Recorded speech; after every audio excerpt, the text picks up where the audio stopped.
video. And today we're going to be going over the Rancher. Hi, I'm Dean and welcome to 402 Mudding with my friend Jesse, Landon, and me, but they're not here, so we're just going to do a little walk around of the old Honda 350. Alright, let's start. So today we're just going to go over like a list of what we have. Me and my dad has a list right here. I'm probably going to be looking down at it a lot, so I'm very forgetful. Some of you might not know, but I am forgetful. Very forgetful. So we're just going to start off at 2003. My grandpa, he bought this four-wheeler for my dad and his brother. And since then, they've had it in a shed, which I guess survived 2016 flood, but not really. We had to put a whole bunch of stuff into it. I'll get into that in a second. And when they was doing stuff to it and all that kind of stuff, they kind of messed it up. So me and my dad, when we got it a year ago after the flood, we just said, oh, why not just take it apart, redo it? So we took it apart. We got the new carburetors. This is very old. Some of y'all probably got what was called, like, electric fuel line, whatever that is. And since everything was tore up, we got a new battery also. The intake was all messed up, so they said, why not snorkel it, give it some good snorkels. But we did have actually a smaller snorkel than this right here, but so we just took it and I guess made it better for it.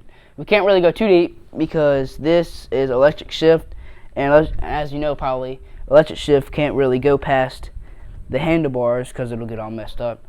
So mostly with the brakes, it all had drum brakes, and we all probably know drum brakes are pretty bad. So we took the front drum brakes off and we put disc brakes on it, and that took a long time. And to do that, we had to replace the wheel bearings. And before we did that, the tire would just shake.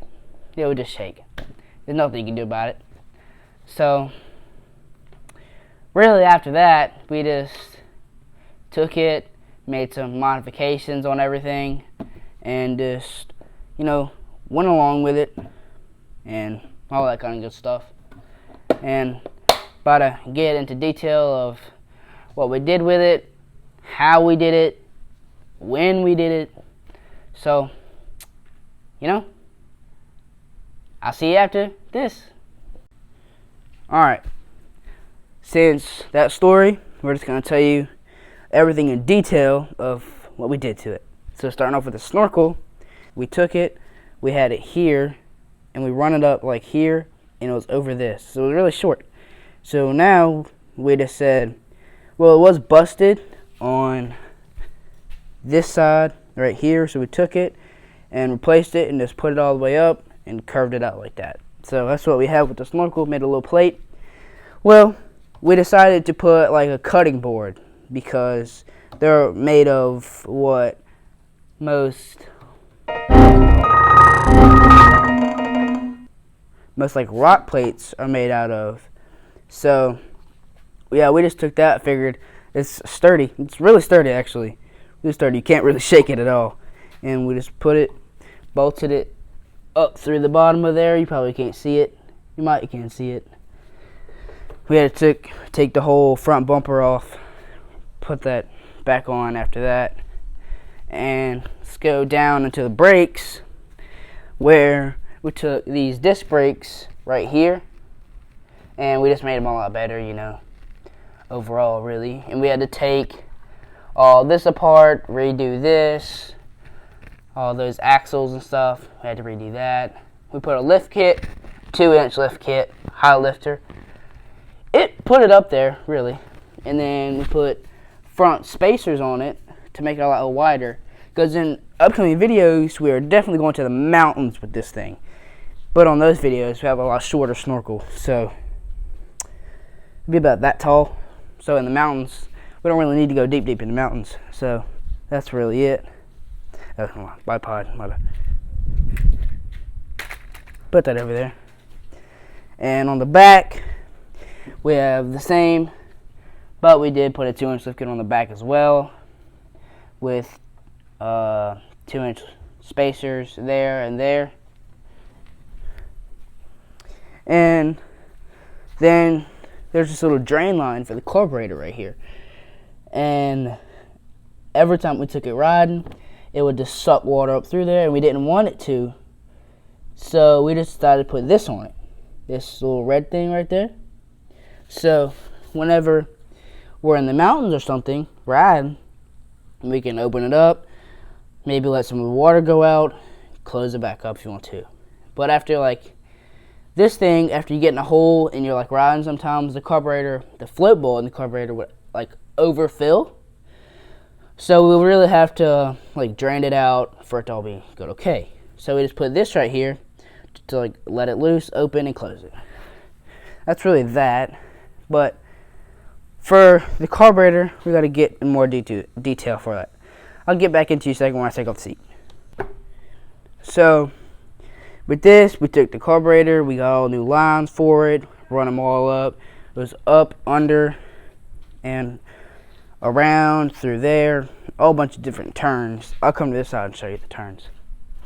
They come around here, down through here, down, and then around up through here, comes back up and connects here, which runs up and has the little lines right there, which focus where they are right there.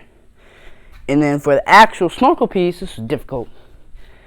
And these are not meant to be snorkeled. So we had to take pipe, run it up through here, around here. And this right here is not supposed to be moved. So we had to zip tie it down. I know it looks ghetto. No, no, no, no.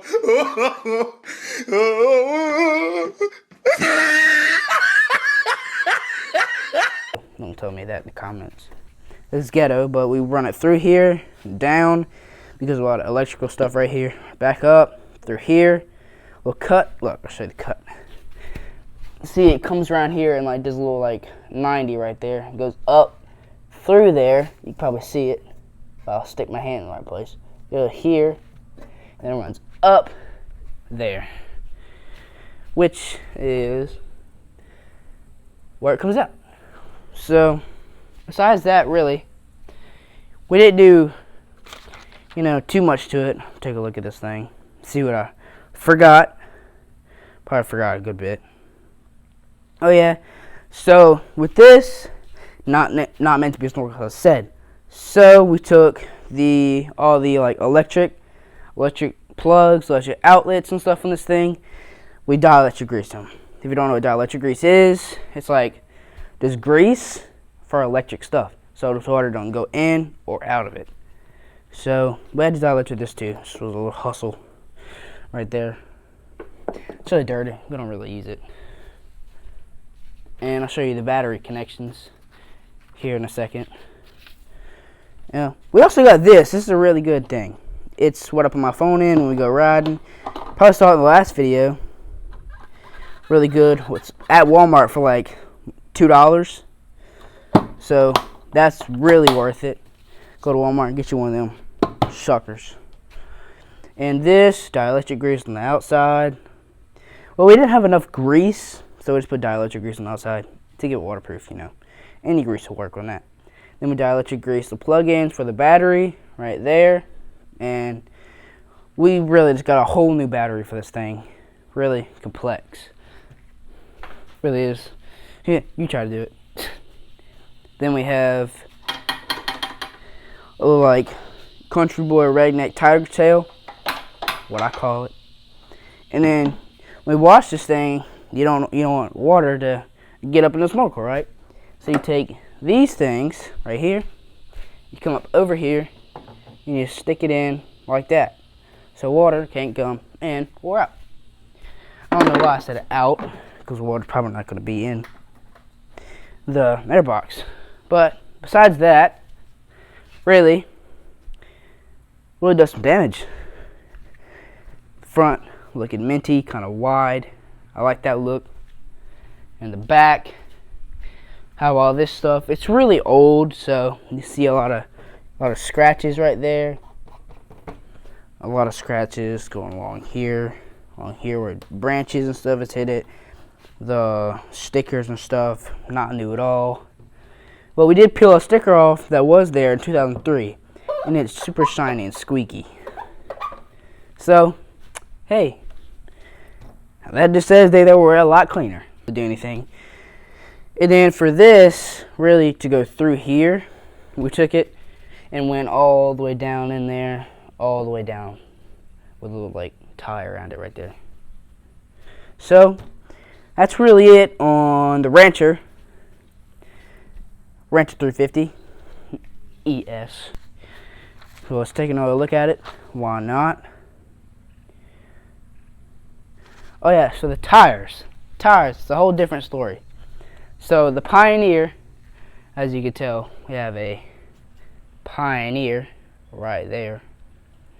So we took that sucker, put some new tires on it, but we took its tires off. We said, why not? We put it on the old Rancher. It's shaky. And those are pretty good for mud, actually. I don't know why, but they're pretty good. So maybe on later videos, if you ask me to, I'll discuss what I use to wash it, maybe. Well, you probably tell, that's not a good wash, but this is good, like a good looking bike for its age. It really is. So we're just gonna, go past that, and gonna tell you some more stuff about what we did to brain fart.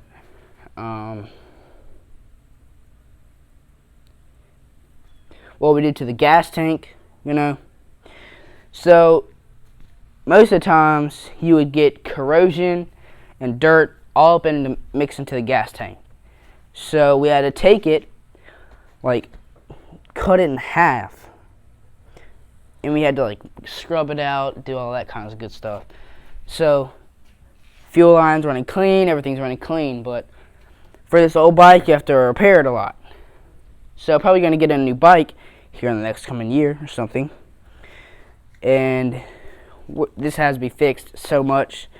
We just repaired dang it, what's it called?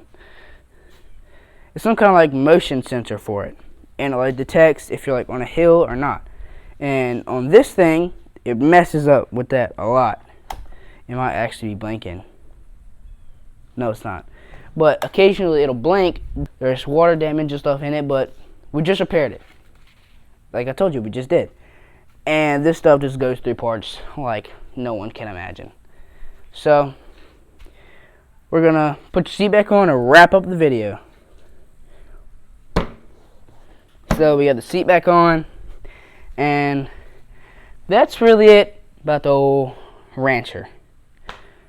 I might not have told you that it's a 2003 model. Yes, I did, actually. Yes, I did. And it's really more of a 2014 bike because we put a whole bunch of stuff on it. And the carburetor, like I said, it's not well because, we ordered it from China. Okay, let's stop there. Yeah, let's stop there. And, that's really it. We'll get some more videos on, Jesse's bike, which is that big Rubicon, Landon's bike, which is the white 500 Foreman. So we'll just go on videos on that, and let's head to the outro, baby. Let's go.